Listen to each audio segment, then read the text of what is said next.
हम लोग श्रीमद् भगवद गीता के 7वें अध्याय के 15वें श्लोक को देख रहे हैं और आज इसके ऊपर पहला दिन है। इसका लिंक पिछले श्लोक से इस प्रकार से है कि जब भगवान ने कहा पिछले श्लोक में, देवी एष गुणमयी मम माया दुरत्यया मामेव ये प्रपद्यन्ते मायामेतां तदन्ति ते। ये माया मेरी गुणमयी माया है, त्रिगुणात्मक माया है, और ये दैवी है अर्थात मेरी इच्छा से संचालित हो रही है। ही का मतलब है प्रसिद्ध बात है कि ये जो माया है ये मेरी माया है, ये मेरी इच्छा से चल रही और दुरत्य है। लेकिन मामे व ये प्रपद्यन्ते मायामेतां तदन्ति, जो लेकिन मेरी शरण में आते हैं, जो मेरी ही शरण में आते हैं, वह माया से तर जाते हैं। अन्वय रीति से कहें तो भगवान की शरण में आते हैं तो माया से तर ही जाते हैं, और अगर भगवान की शरण में नहीं आएंगे तो माया से नहीं तरेंगे। तो ये स्थिर कारण है, फिक्स्ड कारण है, फिक्स्ड साधन है। भगवान की शरण जाकर के ही व्यक्ति माया से मुक्त हो सकता है, और माया से मुक्त नहीं होता है तो जगत में निरंतर दुख भोगता है। तो भगवान की शरण में आना ये दुखमय नहीं है। जगत में भोग प्राप्ति के लिए रहना ये दुखमय है। भोग अपने आप में दुख है, भोग की प्राप्ति के साधन दुख है, प्रयास दुख है, सब कुछ दुख ही दुख है। संघर्ष का फल संघर्ष। तो अब स्वाभाविक सी बात है कि कोई व्यक्ति समझेगा कि भाई भगवान की शरण जाके जा करके हम आसानी से माया से मुक्त हो सकते हैं, तो सभी लोग फिर सभी लोग भगवान की शरण में जाने चाहिए। साधन इतना आसान है और लाभ इतना ज़्यादा, तो सब लोगों को शरण में जाना चाहिए। लेकिन देखा ये जाता है कि भगवान की ही शरण लोग नहीं ले रहे हैं, बहुत सारी चीज़ों की शरण ले रहे हैं। शरण सभी लोग ले रहे हैं, ऐसा नहीं कह सकते कि आप शरण नहीं ले रहे हैं, शरण तो ले ही रहे हैं। हर व्यक्ति, नास्तिक भी किसी न किसी की शरण ले रहा है, अपने बॉस की शरण ले रहा है, अपने सामर्थ्य की शरण ले रहा है, अपने धन की शरण ले रहा है, जो कि सारी चीज़ें प्रलय की ओर जा रही हैं। भौतिक प्रकृति तो प्रलय की ओर जा रही है, इन सब चीज़ों की शरण ले रहा है। लेकिन जो भगवान अच्युत हैं, जो शाश्वत हैं, असीमित रूप से शक्तिशाली हैं, उनकी शरण नहीं ले रहा, उनको प्रसन्न करने का प्रयास नहीं कर रहा, उनकी सेवा करने का प्रयास नहीं कर रहा। ये हम पहले से आगे जाएं, आप ये सब लोग मेरे ख्याल से इस बात को समर्थन करेंगे कि हाँ ऐसा ही ज़्यादा हो रहा है। किसी बाबा की, किसी देवता की शरण ले रहे हैं, लेकिन भगवान की शरण नहीं ले रहे। तो इसका कारण क्या है? दोनों बिल्कुल बात सही है कि भगवान की शरण लेने से ही व्यक्ति पार होगा माया को, लेकिन लोग प्रायः नहीं दिखते भगवान की शरण लेते हुए, भगवान की सेवा करते हुए। वक्तुम समर्थोपि न वक्तु कश्चिद अहो जनानाम व्यसनाभिमुख्यम। लोग मुकुंद, माधव, जनार्दन आदि नाम बोल सकते हैं, लेकिन नहीं बोलते। कितना अद्भुत लोगों का व्यसन है। अब ये बात क्यों को बोल रहे हैं महाराज कुलशेखर की? बोल सकते हैं भाई, बोलने मात्र से इतने महान पुण्य की सृष्टि है, साक्षात भगवान का संग प्राप्त होता है, जीव माया से मुक्त हो जाता है। अब एक नाम के बराबर करोड़ों करोड़ों अश्वमेध यज्ञ भी नहीं है, लेकिन ऐसा फल देने वाला नाम होते हुए भी लोग नाम की शरण में नहीं जा रहे, नाम की सेवा नहीं करते, नाम नहीं बोलते। यही जगत में ज़्यादा देखा जाता है। आप लोग बुद्धिमान हैं, भाग्यवान हैं, श्रद्धावान हैं, इस कारण से सुबह उठ करके आप 16 माला जप कर लिए, और बाकी लोग दुनिया में जो हैं उन्हें कोई मतलब भी नहीं ऐसी कोई चीज़ होती है नाम जप, या वो सोचेंगे इससे फ़ायदा क्या होता है, क्या ज़रूरत है इसे करने की। तो अब क्या कारण है वह श्लोक में बताया जा रहा है। न माम दुष्कृतिनो मूढ़ा प्रपद्यन्ते न राधमाः। माम दुष्कृतिनो, माइक पे बोलेंगे तो अच्छा रहेगा। न माम दुष्कृतिनो मूढ़ः प्रपद्यन्ते न राधमाः। न माम दुष्कृतिनो मूढ़ा प्रपद्यन्ते न राधमाः। थोड़ा सा आराम से बैठ जाइए और ठीक से बोलिए। मायया अपहृत ज्ञाना आसुरं भावमाश्रिताः। माया अपहृत ज्ञाना आसुरं भावमाश्रिता। न मां दुष्कृतिनो मूढ़ा प्रपद्यन्ते न राधमाः। न मां दुष्कृतिनो मूढ़ा प्रपद्यन्ते न राधमाः। मायया अपहृत ज्ञाना आसुरं भावमाश्रिताः। मायया अपहृत अपरिज्ञाना आसुरं भावमाश्रिता नामाम दुष्कृतिनो मूढ़ा प्रपद्यन्ते नराधमा नमां दुष्कृतिनो मूढा प्रपद्यन्ते नराधमा मायया परिज्ञाना आसुरं भावमाश्रिताः। मायया अपरिज्ञाना आसुरं भावमाश्रिता। स्पष्ट है, नमाम दुष्कृतिनो मूढ़ा, जो दुष्कृति हैं अर्थात दुष्ट हैं। कृति का मतलब होता है जो अपनी इंद्रियों से हम कुछ कार्य संपादित करते हैं, तो जो महान महान कार्य करते हैं अपनी इंद्रियों के द्वारा, ऐसे व्यक्तियों को कृति कहा जाता है, पंडित कह सकते हैं, श्रेष्ठ लोग हैं। लेकिन कैसे श्रेष्ठ हैं? बुरे श्रेष्ठ हैं, दुष्कृति हैं। ऐसे जगत में बड़े बड़े कार्य करने में समर्थ हैं, लेकिन चित्त में पाप है, क्योंकि वो पहले कुछ पाप किए हुए हैं। इस कारण से भगवान पे विश्वास नहीं होता। असत्संग किए हैं, पाप किए हैं, इस कारण से भगवान पे विश्वास नहीं होता। श्रील जीव गोस्वामी जी भक्ति संदर्भ में ब्रह्म वैवर्त पुराण को उद्धृत करते हुए कहते हैं कि जो व्यक्ति के जीवन में पाप रहता है, उसे भगवान के, उसको शास्त्र में विश्वास नहीं होता है। शास्त्र पूर्णतः सत्य है, लेकिन उसको विश्वास नहीं होता है कि यह सत्य है। देखिए, दवा कितनी भी समर्थ हो, दीजिए, दवा कितनी भी समर्थ हो, चाहे कितने ही लोगों को ठीक कर चुकी हो, लेकिन अगर किसी का विश्वास नहीं है तो दवा के सर्व सुलभ होने पर भी वह दवा को ग्रहण नहीं करता, देखा गया है ना।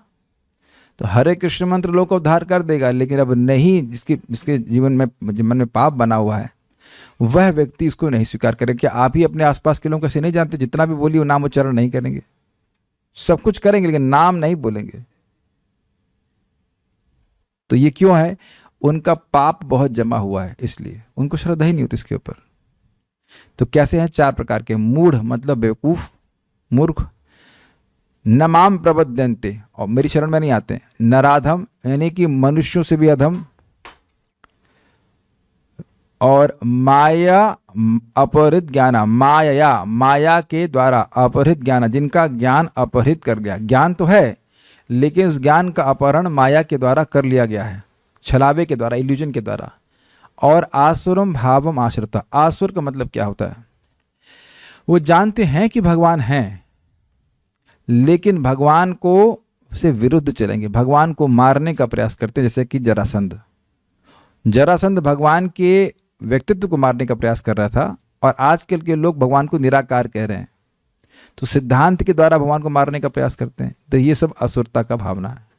ऐसे लोग भगवान को आश्रय नहीं लेंगे। जब भगवान निराकार हो गए तो निराकार की क्या शरण लेनी है? जब निराकार मतलब मर गए, ना रूप है, ना रस, कुछ भी, कोई गुण है, ना कुछ भी है ही नहीं भगवान भाई। तो जब कोई वस्तु है ही नहीं, उसकी शरण कैसे लेंगे? जैसे आप देखो, भक्त लोगों से कुछ गलती होती है तो वो दुखी होते हैं। क्यों? वो जानते हैं कि भगवान को ये अच्छा नहीं लगेगा। तो ये विश्वास है ना कि भगवान है, तो ये विश्वास है। कैसे विश्वास है? भगवद गीता पे विश्वास है, इसलिए भगवान की अस्तित्व पे विश्वास है। हम ये कार्य करेंगे तो भगवान को अच्छा नहीं लगेगा, अच्छा हम ये कार्य करेंगे तो भगवान को अच्छा लगेगा। तो ये श्रद्धा जो है वो शास्त्र जनित श्रद्धा है, और ऐसे शास्त्रों पे, भक्ति प्रवर्तक शास्त्रों पे इन लोगों की श्रद्धा नहीं होती। ठीक है।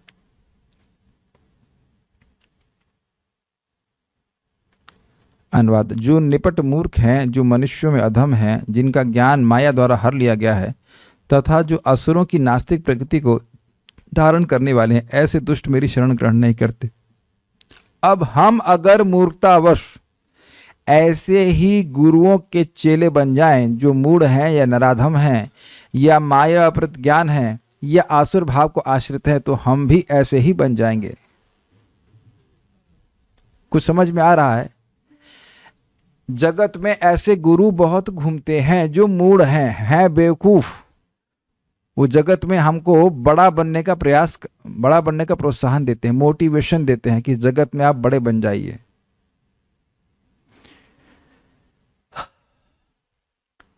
नराधम भी हैं, भगवान को स्वीकार नहीं कर रहे हैं। यह पहले देखिए कि जो हमारा टीचर है, क्या वह भगवान को शरणागत है? मतलब क्या वो भगवान की सेवा कर रहा है, सेवा करना चाहता है, सेवा कर रहा है? क्या वो ऐसा करना चाहता है? तो मैं जो गुरु बोल रहा हूँ मतलब चाहे वो पिता हो, चाहे माता हो, चाहे कोई भी हो, क्या वो भगवान की सेवा करना चाहते हैं?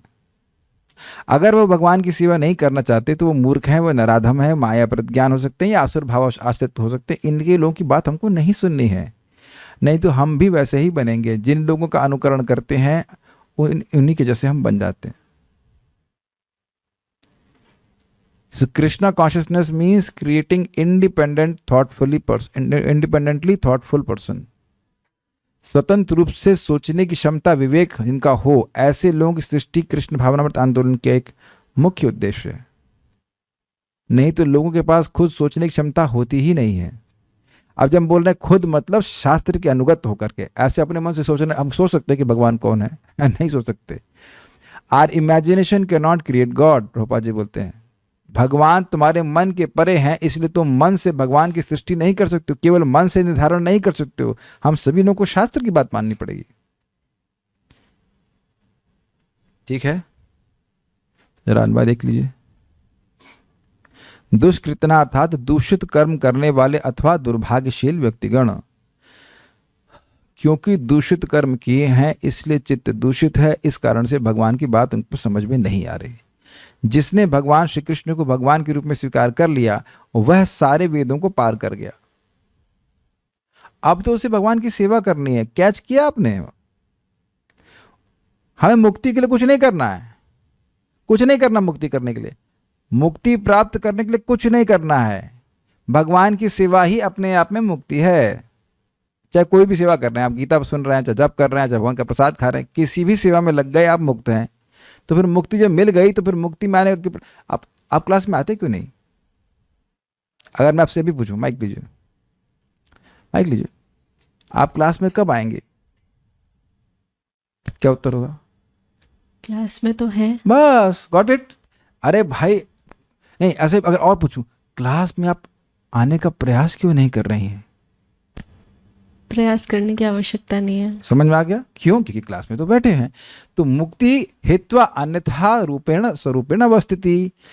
भगवान, मुक्ति का अर्थ है अन्यथा रूप को त्याग करके कि मैं ये स्त्री हूँ, पुरुष हूँ, ये जो भी भावना उपाधि को त्याग कर व्यक्ति बस सिंपली स्वीकार कर ले कि मैं कृष्ण का सेवक हूँ, कृष्ण की सेवा में लग जाए। कृष्ण की कोई भी सेवा जीव कर रहा है, मुझे पता है ये बात लोगों को समझ में नहीं आती, इसलिए मैं बार बार रिपीट कर रहा हूँ। भगवान की आप कोई भी सेवा कर रहे हैं, चाहे आप सब्जी काट रहे हो, चाहे मंदिर का मार्जन कर रहे हो, चाहे भगवान के बारे में सुन रहे हो, चाहे आप भगवान को जाप कर रहे हैं, कुछ भी सेवा कर रहे हैं तो सहज मुक्त अवस्था है।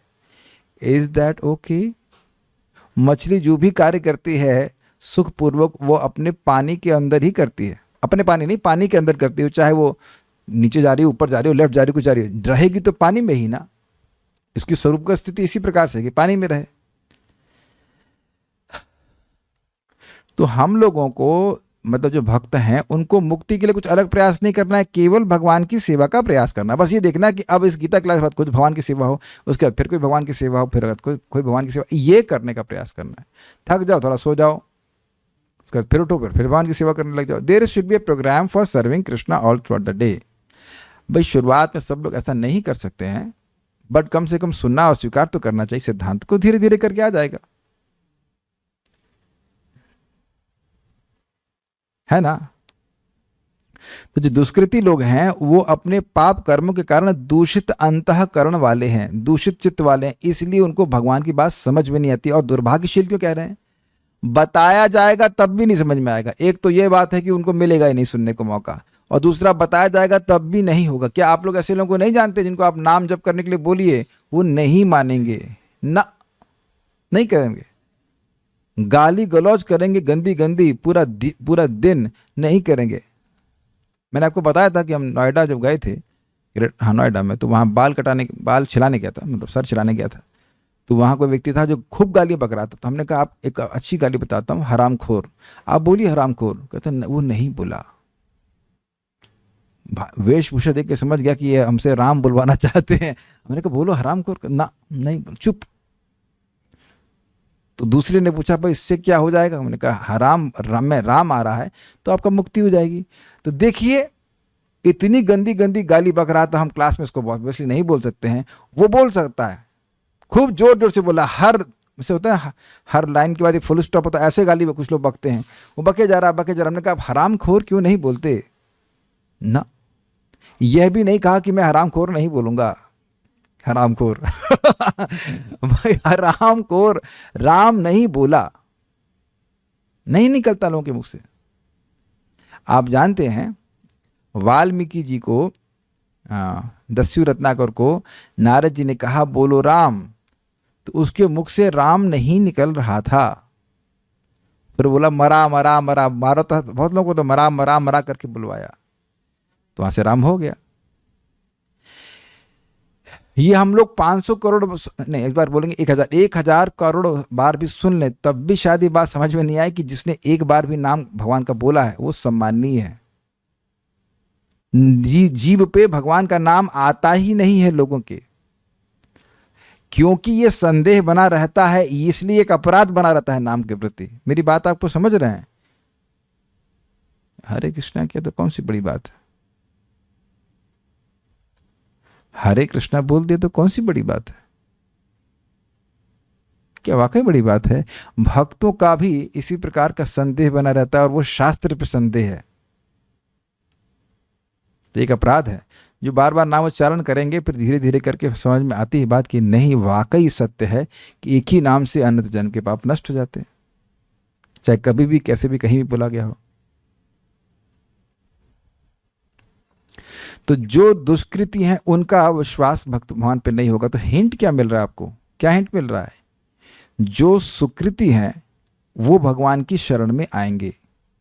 तो हिंट क्या मिल रहा है? हिंट ये है कि अगर कोई भगवान की शरण में नहीं आ पा रहा है, भगवान की सेवा नहीं कर पा रहा है, तो हमें उनकी, अगर आप उनकी मदद करना चाहते हैं, अगर आप उनको प्रचारित करना चाहते हैं, तो ठीक है, खाना तो खाएगा ना, आप उन्हें प्रसाद दें निरासक्त भाव से। ये नहीं कि अब आज प्रसाद दे रहे तो आज ही जब करना शुरू कर देगा, लेकिन उसकी सुकृत जमा हो जाएगी और वो आगे समय बीतने पर फलीभूत होगी। प्रभुपाद जी एक जगह लेक्चर में बोलते हैं, हम लोगों को मूढ़, नराधम, माया अपृत ज्ञान और आसुर भाव आश्रित लोगों को ही प्रचार करना है कलयुग में, क्योंकि ऐसे ही लोग मिलेंगे।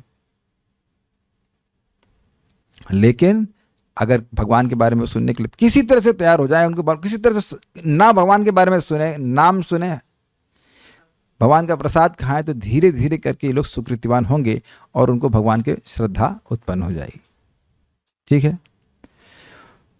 मूढ़ा, विवेक शून्य व्यक्तिगण, जिनको पता ही नहीं है आत्मा और अनात्मा का भेद, जीवन में सब कुछ प्रलय को प्राप्त हो रहा है लेकिन वह इस पे कब्जा बनाने पे पड़े हुए हैं।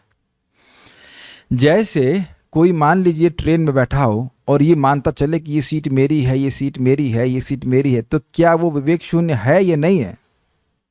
बताइए। ट्रेन की सीट, एक मिनट, चलिए, मैं अगर इस व्यासासन में बैठा हूं, कहूं ये आसन मेरा है, ये आसन मेरा है, ये आसन मेरा है, मैं इसको नहीं छोड़ूंगा, ये आसन मेरा है, ये मेरा आसन है, कैसे हमको विवेक शून्य कहा जाएगा कि नहीं कहा जाएगा? हाँ, क्यों कहा जाएगा? क्योंकि आसन आपका नहीं है। एक बात। दूसरा, मैं इस पे हमेशा नहीं बैठे रह सकता, सिंपल सी बात। अब ट्रेन वाला एग्जांपल से बताइए, समझाइए। ट्रेन में हम हमेशा नहीं ट्रैवल कर सकते, मतलब हमेशा नहीं बैठे रह सकते हैं, उसको आपको एक समय छोड़ना ही पड़ेगा। अगर ट्रेन का डेड एंड आ जाएगा ना कि उससे आगे ट्रेन नहीं जाएगी तो उतरवा दिया जाएगा। ऐसा नहीं, नहीं मैं नहीं छोड़ूंगा, मैं नहीं छोड़ूंगा, मैं बैठा रहूंगा। नहीं, तू बैठे कैसे नहीं, तो उतरना ही पड़ेगा तेरे, और जुर्माना और लग जाएगा, तुम यहां तक का टिकट लिए नहीं है कि नहीं। अब आप ये बताते हैं कि यदि आज मृत्यु आ रही है तो आप कौन सी वस्तु, आप या हम कौन सी वस्तु साथ में लेके जा सकते हैं? तो जिस वस्तु का भी अभिमति है हमारी कि ये हमारी है, वो सब यहाँ छोड़ के जानी है, तो ये विवेक होना चाहिए। लेकिन इस संबंध में लोग विवेक शून्य होते हैं, इकट्ठी कर रहे हैं उन वस्तुओं को और उसी में लगे हुए हैं इकट्ठी करने में, जिनको कभी भी छोड़ना पड़ेगा, तुरंत छोड़ना पड़ेगा और पूरा छोड़ना पड़ेगा। चड्डी बनियान भी नहीं लेके जा सकते अपने साथ, लेके जा सकते हैं नहीं, सब छोड़ो और अभी छोड़ो। और इस कारण से वो कहते हैं हमारे पास भगवान के लिए समय नहीं है। बहुत सुंदर बात भक्त बोल रहे थे बहुत मजेदार। लोगों को भजन करने के लिए बोलो तो वह मूड अपने लिए पैसा कमा रहे हैं, अपने भविष्य के बच्चों के लिए पैसा कमा रहे हैं, और बच्चों के लिए पैसा कमा रहे हैं कि आगे की पीढ़ी के लिए काम आएगा, लेकिन ये नहीं समझ पा रहा है कि वो कहाँ जाएगा। तो एक व्यक्ति ने कहा, ये लोग बोलते हैं हमारे पास समय नहीं है, हमारे पास समय नहीं है, लेकिन भगवान की अवज्ञा करने के कारण, उनकी सेवा ना करने के कारण जब वो कुत्ता बिल्ली बन जाते हैं तो अब समय ही समय है है कि नहीं, अब समय ही समय है। तो ऐसे मूर्ख हैं। अरे तुम पीढ़ी दर पीढ़ी के बारे में तुम सोच रहे हो, तो पीढ़ी तो आ जाएंगी, लेकिन तुम कहाँ जाओगे, इसे कहते हैं विवेक शून्यता। You are peaceful now, Prabhupada ji कहते हैं, but how can you assure that in next life will you be peaceful. आप इस समय शांति से रह रहे हैं, सुख से रह रहे हैं, एसी है, बंगला है, सब कुछ है, लेकिन यह कैसे कह सकते हैं कि अगले जीवन में भी आप इसी प्रकार के सुविधाओं से युक्त रहेंगे। What is the assurance? Assurance है कुछ पुण्य करे, कुछ भगवान का भजन करे, जैसे कि हम लोग 6ठे अध्याय में सुन चुके हैं कि असफल योगी को भी स्वर्ग जाने के बाद मनुष्य का जीवन प्राप्त होता है। तो ये तो कुछ गाइडेंस, कोई तो कुछ गारंटी है, लेकिन जो भगवान का भजन नहीं किया फिर उसकी तो अधोगति निश्चित है। भगवान का भजन नहीं कर रहा है तो वो पाप ही कर रहा है, समझने का प्रयास कीजिए। चाहे वो पुण्य भी हो सो कॉल, लेकिन उसे भगवान से विमुख कर रख रहा है। बार बार समझने का प्रयास कीजिए, जो व्यक्ति भगवान से विमुख होने वाले कार्य करता है वो उसको भगवान से और विमुख कर देते हैं। इसी को दुष्कृति कहा जाएगा। अरे यार क्या गीता क्लास में चलो सीरियल आ रहा है, तो सीरियल देखने के चक्कर में जो पड़ गया, वो जितना सीरियल देखेगा वो उतना और भगवान के बात सुनने के लिए डिसइंक्लाइंड कहेंगे, डिसइंटरेस्टेड कहेंगे, हिंदी में क्या कहेंगे इसको, विमुख हो जाएगा। नहीं, हमें नहीं सुननी बात,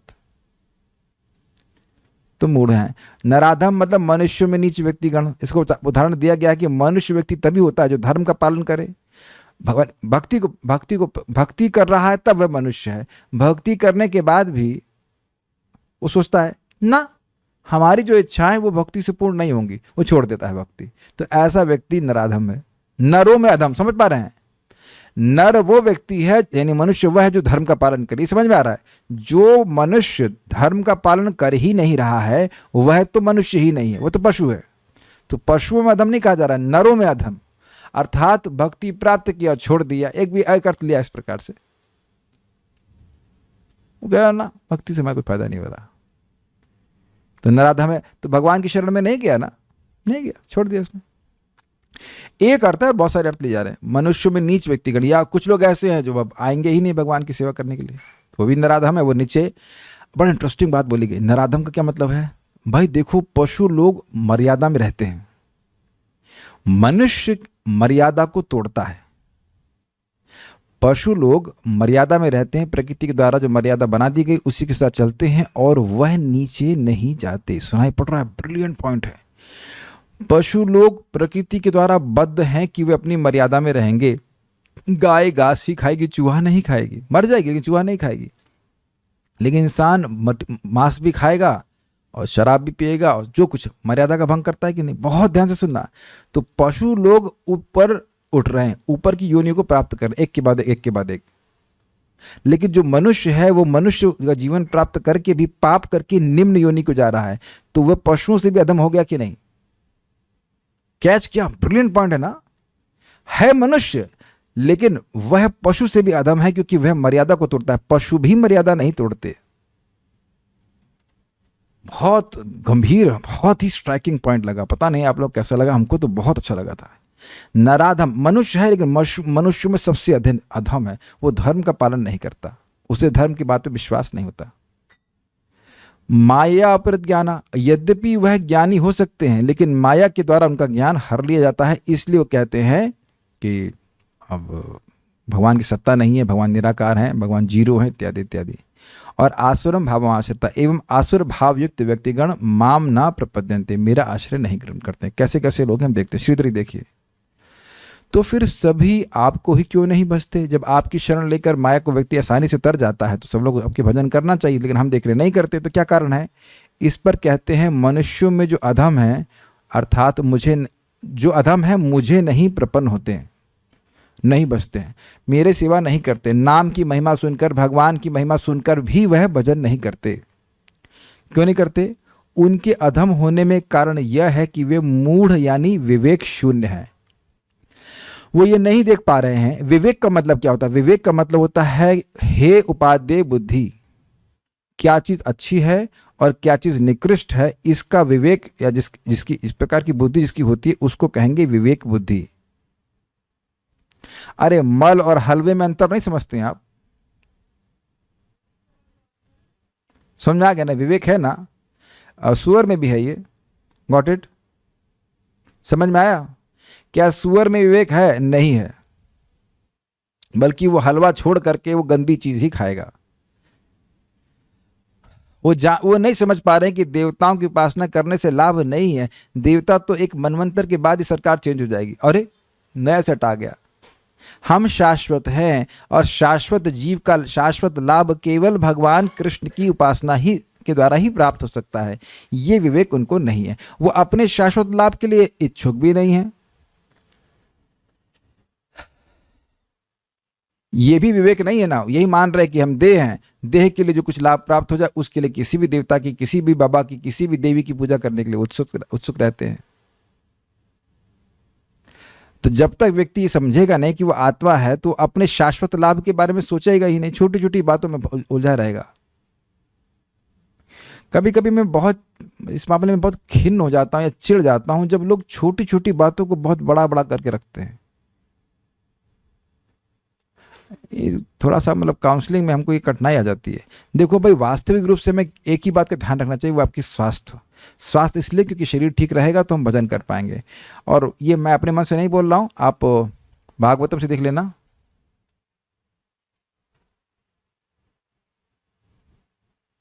श्लोक अभी मेरे मन में नहीं आ रहा है।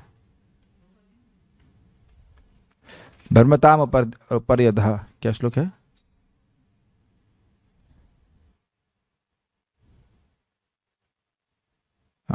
क्या भूल गया मैं। तस्यैव हेतु प्रयति तको विधा न लभ्यते यद भ्रमताम उपरिधा तन्लभ्यते दुख वदन्यतः सुखम कालेन सर्वत्र गभीर रहसा। व्यक्ति को उसी वस्तु के लिए प्रयास करना चाहिए जो उसको अपने कर्मानुसार प्राप्त नहीं होगी। ब्रह्मलोक से लेकर नीचे के लोक तक भ्रमण करने में भी इज इट ओके? और वह है भगवान श्री कृष्ण की भक्ति। तो भक्ति करने के लिए शरीर आवश्यक है, तो इसलिए, लेकिन ये तो बात बोली जा रही है। एक और श्लोक है बहुत अच्छा, one should desire a healthy life, ऐसे करके प्रभुपाद का ट्रांसलेशन करते हैं। अभी मेरे मन में नहीं आ रहा है। प्रथम स्कंद का ही है।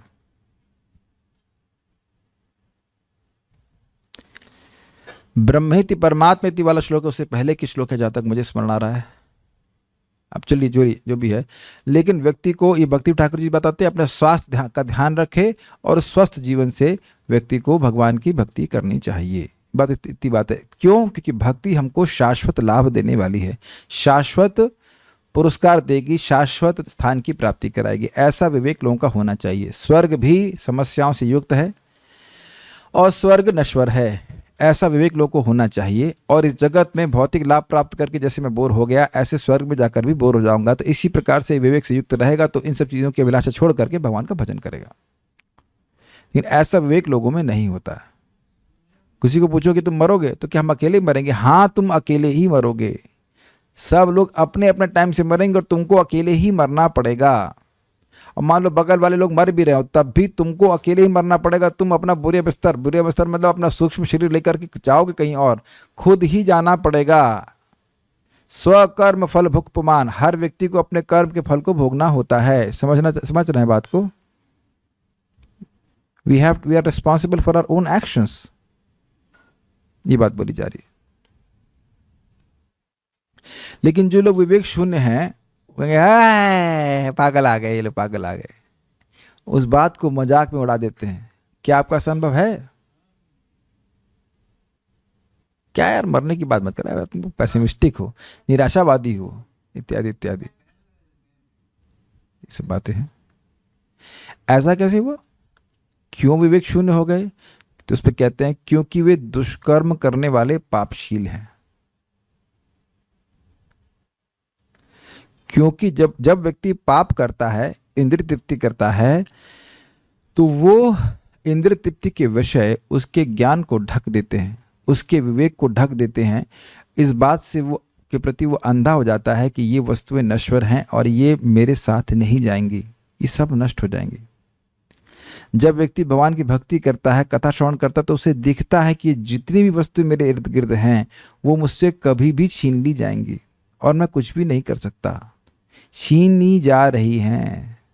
जो भी मेरी वस्तुएं हैं वो सब प्रलय, मेरी नहीं, जो भी वस्तुएं मुझे दी गई हैं मेरे इर्द गिर्द वो सब प्रलय की ओर जा रही हैं। एक काल में कोई वस्तु या व्यक्ति आपके पास आता है और उस एक काल में कोई वस्तु या व्यक्ति बिना किसी हमारे स्वतंत्र इच्छा के, मतलब हम अगर चाहें कि वो रह जाए तब भी साथ नहीं रह सकता और वस्तु भी छीन ली जाती है। क्या आप लोग कभी भी सामान चोरी नहीं हुआ?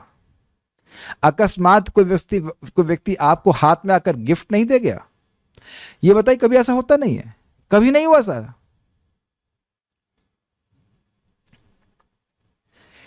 ये देखने का सामर्थ्य है। हम लोग बार बार सोचते हैं कि ये वस्तु या व्यक्ति हमेशा मेरे साथ रहेगा, कब्जा करने का भावना देखा आपने, लेकिन ऐसा नहीं होता है। और पता है क्यों छीन लिया जाता है? आपको पता है क्यों छीन लिया जाता है? अगर हमारी थोड़ी सी अकल आए तो। तुम कंट्रोलर नहीं हो, तुम किसी पे कब्जा नहीं कर सकते। आप मेरी बात, हम अपने जब शरीर पे ही कब्जा नहीं कर सकते, दूसरे पे क्या करेंगे बताइए? कभी भी हमारा शरीर छूट सकता है कि नहीं? हमारे ही ग्रुप में एक भक्त हैं, उनकी पत्नी पानी का टैंक बंद करने के लिए गई थी, पता है? बहुत बार जाते हैं छत पे, नीचे गिरी बेचारी, नीचे मतलब वही छत पे गिरी, 15 मिनट में उनका शरीर छूट गया। भक्त थी, भगवान की भक्ति करी, लेकिन बताइए कैसे मरता है क्या? 15 मिनट्स छत से नीचे नहीं गिरी, छत पे ही गिरी और वहीं मर गई, शरीर छूट गया उनका और मालूम भी नहीं चला नीचे।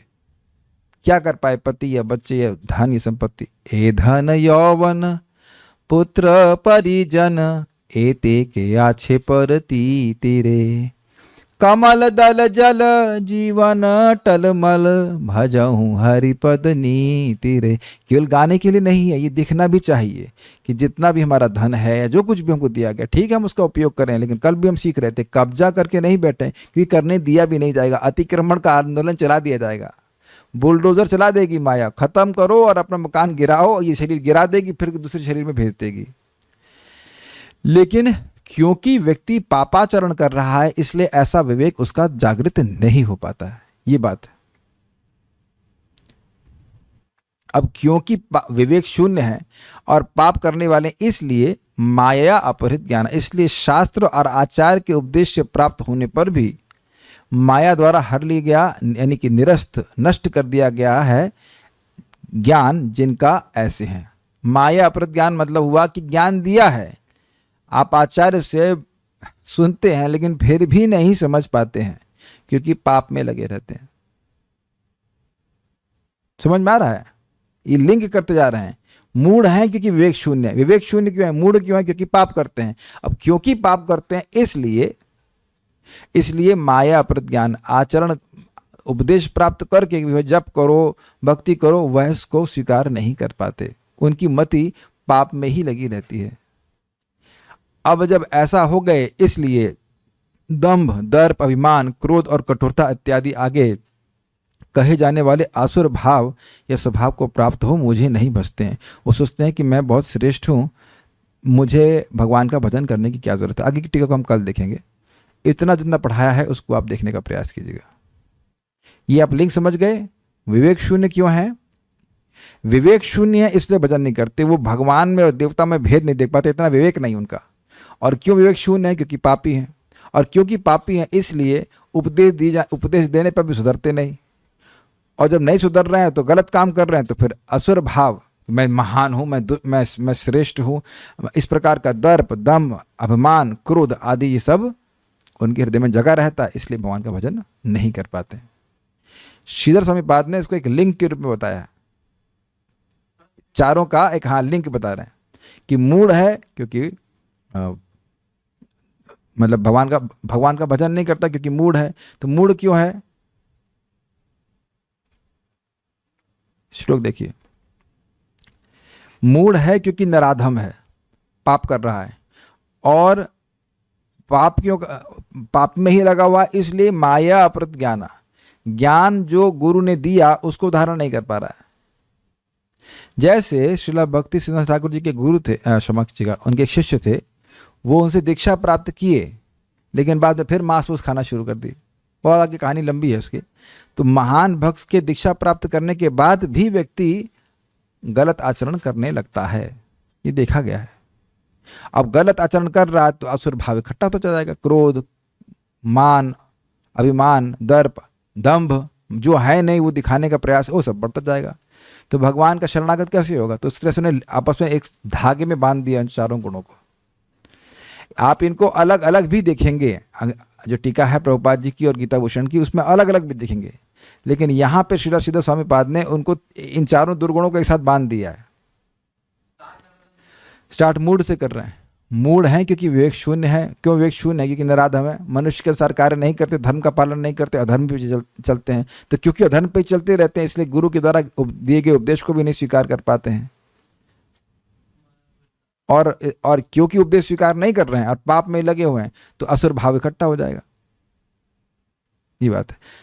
मैं जानबूझ के यहाँ छोड़ रहा हूँ ताकि इस पॉइंट को आप थोड़ा सा स्मरण कर सकें, पढ़ सकें, तब थोड़ा सा अप्रिशिएट कर सकें। बाकी टीकाओं में इन गुणों को अलग अलग भी रखा गया है कि मान लो 4 अलग अलग प्रकार के लोगों का वर्णन कर रहे हैं, लेकिन यहाँ पर श्रीधर स्वामी पाद एक ही व्यक्ति का मतलब एक व्यक्ति जो भगवान की शरण में नहीं है उसमें चारों दुर्गुण हो सकते हैं, ऐसे समझा रहे हैं इस प्रकार से।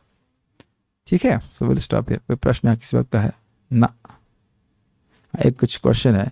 Few people don't believe in law of transmigration of soul, they believe that they have one life only, so they want to enjoy materially as much as they can, in which category they are out of 4?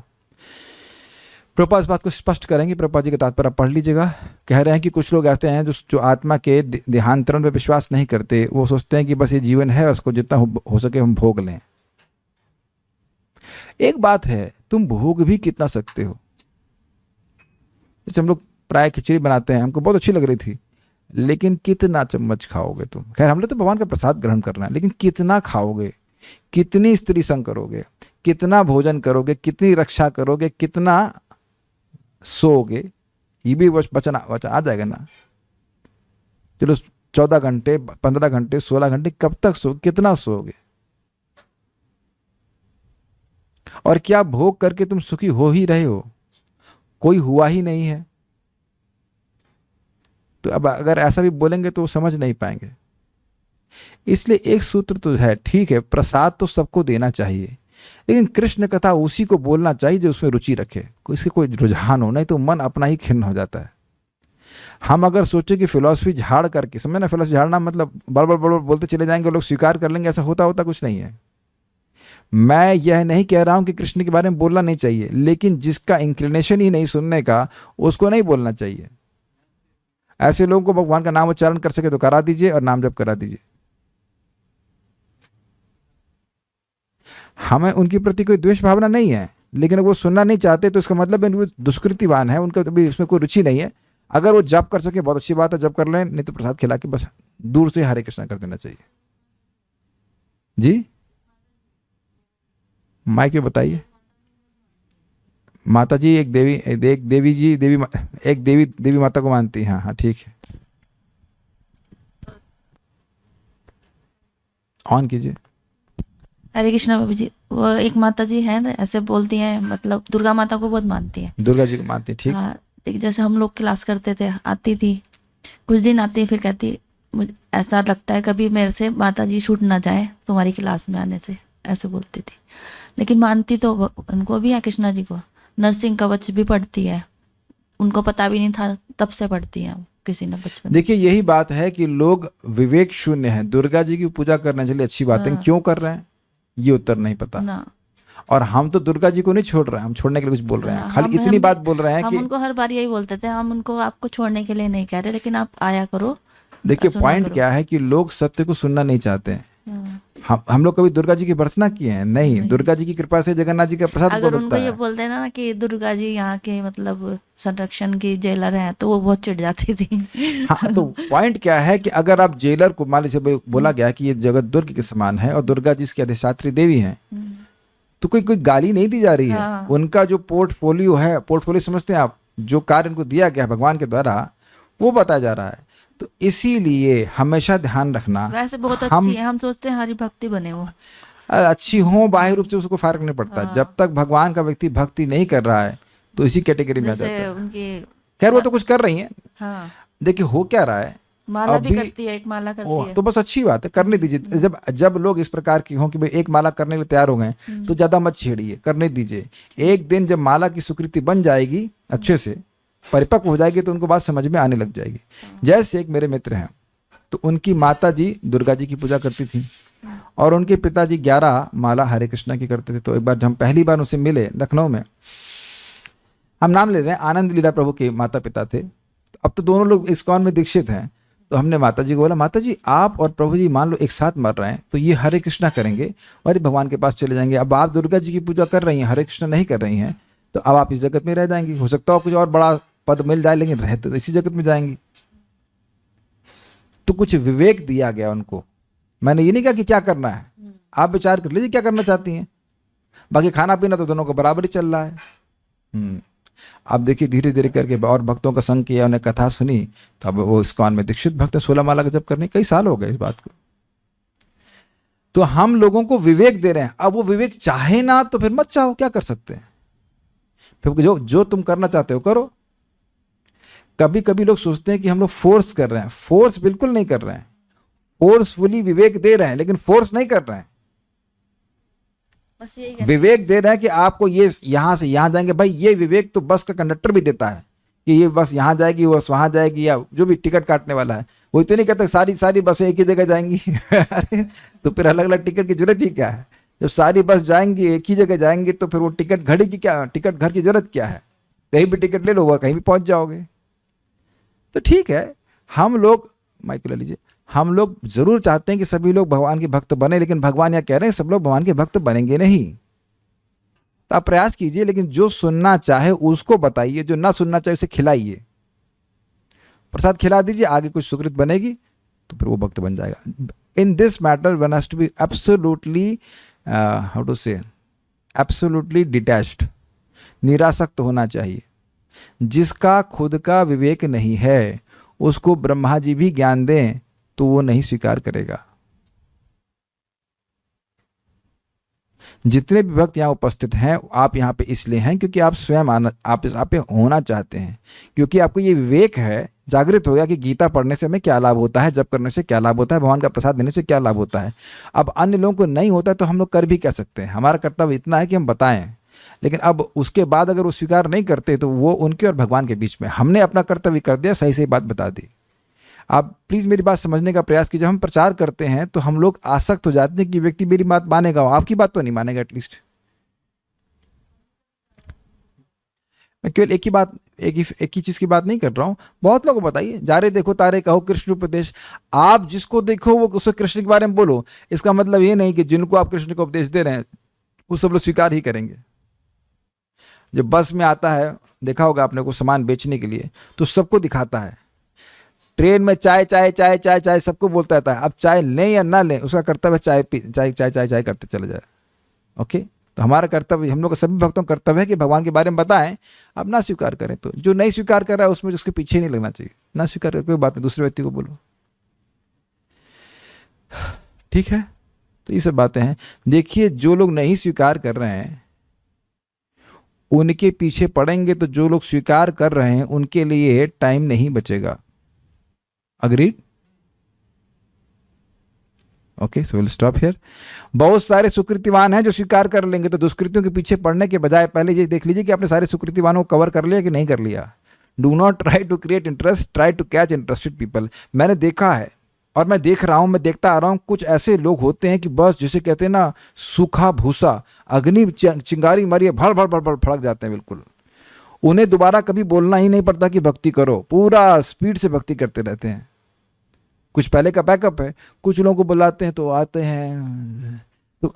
तो पहले मैं थोड़ा सा क्रोधित हो जाता था, अब मैं, भगवान की कृपा है कुछ इस प्रकार से, ठीक है भाई जितना कर सके ठीक है। उन लोगों पे ध्यान दिया जाएगा जो सिंसियरली भक्ति करना चाहते हैं। मैं उन लोगों पे ध्यान क्यों दूं जो करना ही नहीं चाहते, जो चाहते ही नहीं है कि उन पे ध्यान दिया जाए। Do you agree? आप बताओ, अगर आप मेरे स्थान पे होते तो क्या करते? जो चाहते ही नहीं कि उन पे ध्यान दिया जाए, तो क्या उन पे ध्यान दिया जाए? ध्यान देके होगा भी क्या? वो चाहते ही नहीं कि उन पे ध्यान दिया जाए। तो रहो अपनी दुनिया में, क्या कर सकते हैं। आप लोग लग रहा है कि मैं बहुत कठोर बोल रहा हूं, लेकिन कठोर नहीं, बात सत्य बोल रहा हूं। जो चाहता ही नहीं है उसको शिक्षा देने से क्या होगा? जो जो इस उसमें होगा ये कि जो लोग वाकई चाहते हैं उनके लिए हमारा समय समाप्त हो जाएगा।